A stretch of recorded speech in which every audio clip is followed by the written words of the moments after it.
This is The Drive with Mark Panatelli. New Bern Sporting Goods, 3721 Trent Road in New Bern. They've got all of your sports equipment needs, plus customized screen printing, embroidery, customized plaques and trophies.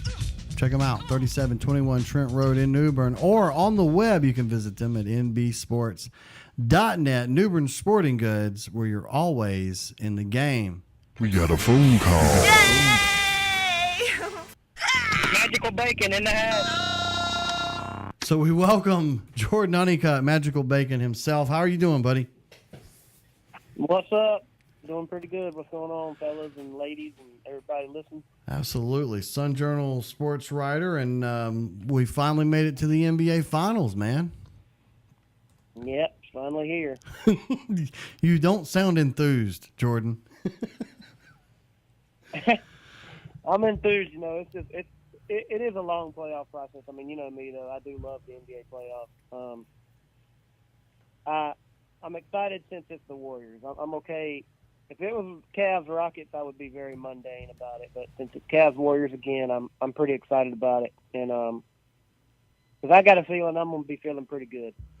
Jordan, I wanted to ask you because you are a Lakers fan, and a couple of former Lakers, I guess, are now with the Cavaliers. Jordan Clarkson and Larry Nance both looked really good in the series against the Boston Celtics. Do you miss those guys?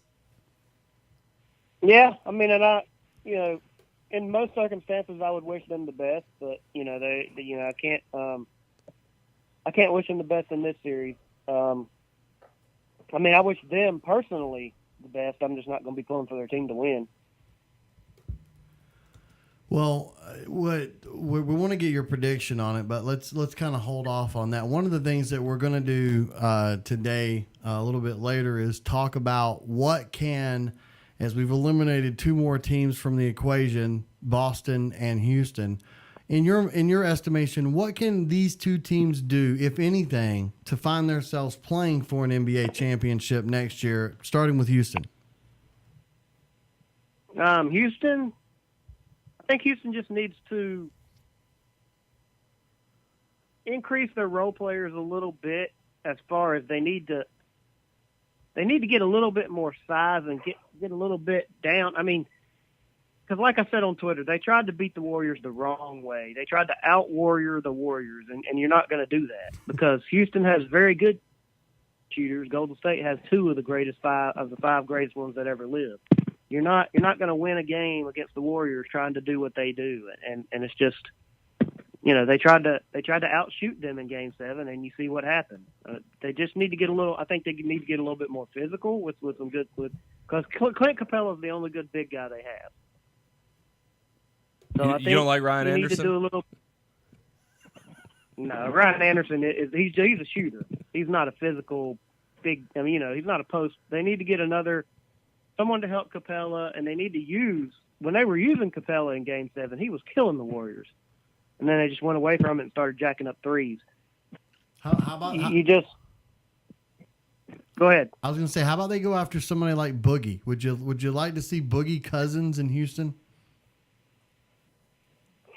I think it could work if he could kind of curb the ego a little bit. I mean, because he can shoot too, but he's obviously one of the best inside players in the game, and that's what Houston would want him to do. I think it could work. I'm not saying it would. I still think Golden State would be favored ahead of them, but it could work. Yeah, but I mean, I'm not going to go out and say, "Oh yeah, that's it. They're better than the Warriors with Boogie Cousins." I mean, I don't feel like they are. So, but they just got to get healthy. I mean, mainly, we don't know what would have happened with a healthy Chris Paul. Golden State might have still won. Houston might have won. We don't know. I mean, getting healthy, and I think because a couple of their role players are getting old. PJ Tucker, Trevor Ariza, those guys are getting old. So I would like to see them kind of get a little good younger role players. You mentioned Chris Paul. He's a free agent, as well as Clint Capela. So I guess what I want to ask you is, do you think there's a chance that the Rockets lose both of those guys or either one of those guys? And if that's the case, if Chris Paul is legitimately testing the free agent market, where are you as far as him teaming up with LeBron James and heading out to L.A.? Now, Chris Paul would be stupid to go anywhere. He's aging. He's in a good situation where he's at a team where he's going to make the playoffs every year. He's going to have a chance to get to the finals. He'd be stupid to leave. Now, Clint Capela is going to get paid. Either in Houston or somewhere else, that man's going to get paid. So I think there's definitely a bigger chance they lose him than CP3. But so Capela's young, and he's proven that he's talented. He's gotten better over the years in Houston. So I think Houston will pay him because they feel they'll understand that they have to. But I don't think Chris Paul's going there. I think he'll do the old, even if he has to take a discount to win, and I think he will because he understands his time dwindling down. Well, how much of a discount do you think he's actually going to get? So this during the season, he became eligible for a 4-year extension worth up to $132 million a year. That'd be a $29.5 million average salary. And if he makes it to July without being extended, the way the NBA contract situations work, he's eligible for a 5-year, $205 million contract. So the more and more I think about this, I wonder if it's just not a smart move for the Rockets to tie themselves to Chris Paul long term. And he turns 33. And in fact, I think he just turned 33 sometime in May. How much of an investment do you want to put in Chris Paul, a guy who's always injured? Yeah, if I was running the Rockets, I would let him walk. If I was running the Rockets, I would let him walk, but because I'd like to get younger and play James Harden at the point. I don't think you necessarily need Chris Paul. I think you can win with other guys, other pieces, and everything like that. I'd like to get younger, but yeah. I think they love him there. I think he likes being there with Harden. I think like I said, I think he realizes this is the best chance he's ever had to win. Other than with even with the Clippers, he never really, it never really felt like a real championship threat. They were good, but now he feels like he's part of a real legit championship threat to the Warriors. All right, so on the other side of this, you've got the Boston Celtics. What can the Ainge and the Celtics do to find themselves in the NBA Finals next year? Just get healthy. I don't think they need to do a single thing. I got to look and see who their free agents are. Smart is one of them. Mode. Smart and Aaron Banks. Smart. That's it. You'd want to bring Smart back, but I think he's going to get paid somewhere. So if you with Kyrie coming back, if you let Smart walk, you could leave Rozier as the backup, and you don't really need to to overpay for Smart. But I love Marcus Smart. I mean, he could play on my team any day because he's so tough and physical, and I think he would be a big loss for them. Baines can be replaced, certainly. I mean, he's a tough post player, but you can find another guy like him. I don't think they need to do anything except for get healthy, because if they've got Kyrie and Gordon Hayward, I mean, I think everybody would have said they would have beat Cleveland with those two guys. So, I mean, I think all they need to do is just get healthy and stand pat, really. All right, we'll talk more about this a little bit later in the show, but let's move our discussion over to the NBA Finals.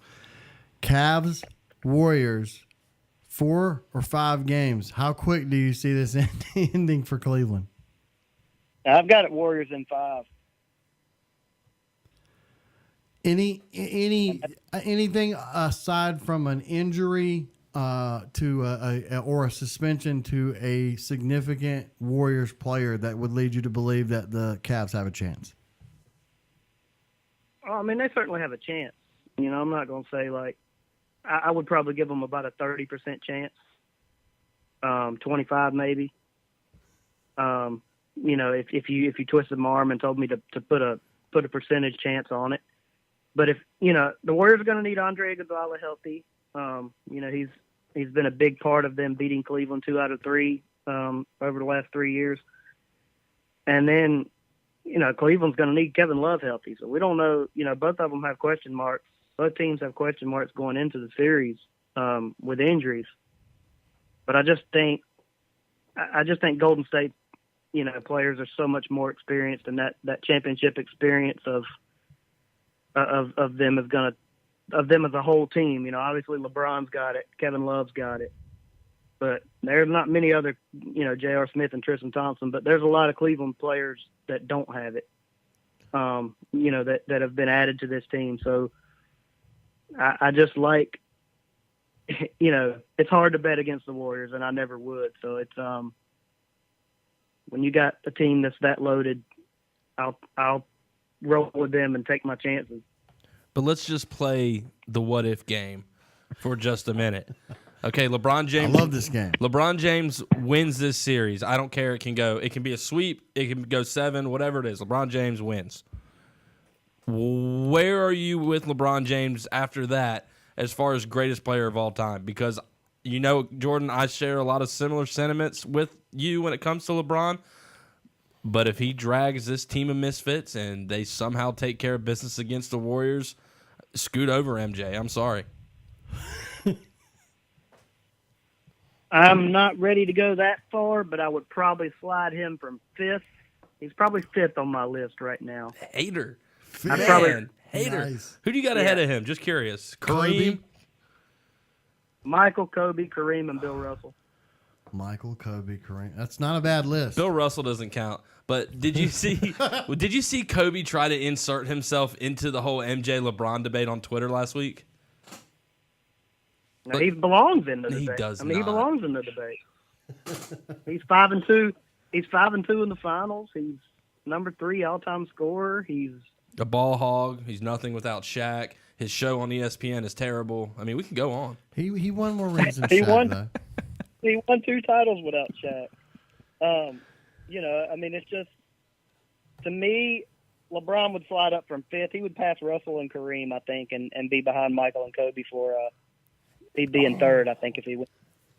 Because he'd still be 4 and 5. What? He'd still be 4 and 5 in the finals. So what you're telling me is LeBron James could beat arguably the greatest basketball team of all time. I mean, something that has legitimately been a 4-year dynasty. People like to say the Warriors aren't a dynasty just because they hate on them because of the whole Kevin Durant thing. But let's not forget that they organically grew this roster through draft picks and then added one free agent in Kevin Durant. So you're saying that with all the doubt that's been poured on LeBron James for all 4 of the past 4 seasons, to be honest, and then everything that everybody was saying this year, how people thought he wasn't going to get out of the first round, Jordan. I thought he was going to surely lose before this, but now he's here, and his best supporting cast members are J.R. Smith and Kevin Love. If he does all of that, he takes out this team, and he has the 40-point triple-doubles that he's been putting up all playoffs long, you're still going to say Kobe Bryant is a better all-time basketball player than LeBron James?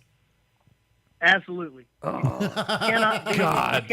I can't have this conversation with you. You cannot have a losing record in the finals and be considered the greatest player of all time. He doesn't get any tip of the cap for the fact that he's been here 8 years in a row now from you. If you're a king and you fought 8 wars and you're a king and you fought 8 wars and you're 3 and 5. Well, you're probably dead, but unfortunately we're playing basketball. You don't have to worry about that. Jordan, what were you doing back in 2010? What were you doing in 2010? He was here, I think. Were you here in 2010? Did you get here in 2010? No, I was in college. I was still in Tennessee. So the last time LeBron James wasn't in the NBA Finals, you have to go all the way back to your college days at Tennessee. You were still chasing the dream of getting into what you're doing now. What were you doing? James, you were in high school, I was in high school. Yeah, I was like in 10th grade. I was doing this show. I didn't have my driver's license 10 years ago. But no, I'm just saying, like, if you get it. Okay, here's my analogy for LeBron getting to the finals. If you climb the mountain and then you fall off, did you really climb it? If you got up and you climbed it again, and then you climbed it again, and then you made it to the top one time, and then you fell back down, but then you climbed it again, and then you climbed it again, and then you once again made it all the way to the top. But if you don't get to the top and plant your flag and say, all right, here I am. I scaled this mountain. I own it. Here's my flag. But if you climb it and then somebody else knocks you off, you didn't really climb it. So, I mean, that's the thing. Like, I don't think that's how climbing mountains works, man. All right. I'm just telling you. I'm going to think about your analogy a little bit. I'm gonna let your analogy marinate a little bit, but we need to switch gears because we're gonna run out of time and we're not gonna be able to ask you this. And I feel LeBron never played baseball or played with the Wizards, so he's always going to be better. That's just ridiculous talk. So speaking of baseball, Sam and I were talking, and we had an analogy. Now you are you're a guy who will watch 162 St. Louis Cardinal games a year, right? At least if they don't make it to the postseason, right? If I had the Cardinals on every day, absolutely, I'd watch them every day. Now Sam But and I follow every game. Now Sam and I think that because I want to get your honest reaction, so don't hold anything back. My take is I think if baseball were more like football, never do. If baseball were more like football and we had Monday through Friday no baseball, and then Friday, Saturday, Sunday they play the games, I'm betting to you baseball would be more important to people and the numbers would increase. Now the reason why they won't do it is because it would decrease the amount of games and we'd only play like 80 games a year instead of 162, and that ultimately affects records, and that ultimately bothers baseball purist guy. So I'm going to throw this idea to you out there. No ball pits, no trampolines on the warning track, none of that crazy stuff that many people talk about when they talk about changing baseball. But what about that? What if I were to tell you we'll take half the games off and because I think football benefits from a week of hype that baseball doesn't get to benefit from, because as soon as one game's over, you're very close to another game beginning. But your thoughts on that? I mean, it's I get what you're saying. It's the old absence, the old absence makes the heart grow fonder thing, and that's a real thing. I mean, that's one of those sayings that, one of those quote unquote wives' tales that's not just it's real. It's a legit thing. So I mean, yeah, I get what you're saying, but obviously, me being a baseball purist and a baseball guy. Guy whose dad played in college, grew up with it. I played it, as far along as I could. I think the game's fine the way it is, and I think people that don't like it the way it is are just, impatient curmudgeons. I mean, that's your problem, not mine. Baseball, and not baseball. Baseball is the annoying neighbor who doesn't leave you alone from the start of the season to the end of the season, but you only want to hang out with them on All-Star Weekend and the playoffs. You like him for about a week or two, and then you're like, I really can't stand this guy. You go to one or two parties over at his house, and then you're ready for him to leave to his vacation home in the winter. Say nothing personal, Sam, but I would say impatient curmudgeon. I mean, Jordan's the guy hanging out with that guy every day. He's like, man, come on, baseball, let's go hang out. Jordan is that guy. Jordan, how are you as a neighbor? Are you an annoying neighbor? Are you too nosy? Hey, Bob, can I borrow your lawnmower for the 4th time this month? No, I've got my own stuff. I mean, I don't really even talk to my neighbors that much. Usually in the house or at work. So you're not baseball then. I don't interact with them, but yeah, I mean, when it comes to baseball, man, I can watch anybody play. I can, being out at the park is my, I love the beach, obviously, like everybody, most people. But being out at the park is just like being at the beach for me. I mean, like it's my sanctuary kind of thing, man. Like I said, I grew up on baseball fields with, after my dad had tore up his knee and quit playing baseball, he was playing softball, like men's league softball all the time and traveling and doing it. So I grew up on fields and then obviously when I started playing, I loved it, fell in love with it. So it's just something that part of who I am. I mean, it's never going to change. Well, for folks that need more Jordan Honeycutt, we want to send you to pick up a copy of the Sun Journal wherever you buy your newspapers. NewbernSJ.com/sports. Follow Jordan on Twitter, JHoneycutt_NBSJ, and we try to have him here once a week at least here on the Drive. Man, it's always great to talk to you. Yeah, absolutely. I'm gonna go ahead and warn all you LeBron fans, man. You're not gonna like if he falls to 3-6. I can't even predict what I'm going to feel like and what it's going to be like if that man falls to 3-6 and has, to use an analogy last night, now that everybody's seen the Avengers, I feel like we can talk about this. maybe, people want to compare Thanos to LeBron. First of all, Thanos is better looking and a better human being. Wow. We're going to hit the hard out, Greg Cody. People want to compare Thanos to LeBron. How Thanos collects 6 Infinity Stones. Maybe LeBron's collecting 6 finals losses, and when he gets this 6th final loss, he's going to turn into more powerful than ever. And I don't know. Jordan, we don't need you coming up here and nerding up the show, man. Come on. That's what we do Hey, we'll talk to you next week, buddy. We got to get out of here. More to come here on the drive. All right, man.